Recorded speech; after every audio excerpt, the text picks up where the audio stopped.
اختصارات مهمة جدا في الويندوز لازم تعرفها. لو كنت جوه ملف او حتى جوه المتصفح وعاوز ترجع للديسكتوب، كل اللي عليك تضغط على زرار الويندوز مع حرف الدي وبكده ترجع للديسكتوب تاني. لو عاوز ترجع الملف او المتصفح تاني، كل اللي عليك تضغط نفس الزراير مرة تانية. لما تكون جوه المتصفح وعاوز تحدد عنوان الموقع اللي انت عليه، كل اللي عليك تضغط F6. انا ما كنتش اعرف الحكاية دي، واللي قمت لا اله الا الله تعرفها، وهي ان كنترول مع حرف السي للنسخ، كنترول مع حرف الفي لللصق، وكنترول مع حرف الزد هو الغاء لاخر حاجه انت عملتها. اما الكنترول مع الاكس فبتقدر تعمل قط للملف بدل الكوبي.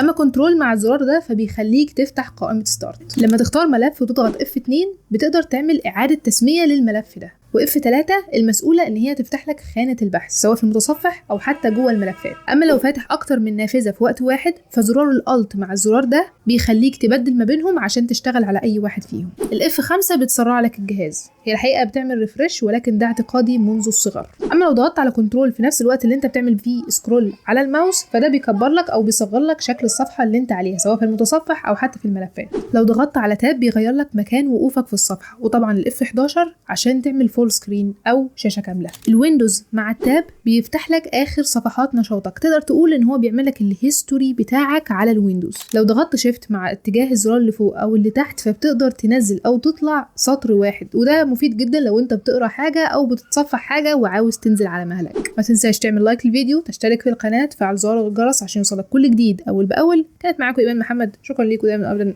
السلام عليكم.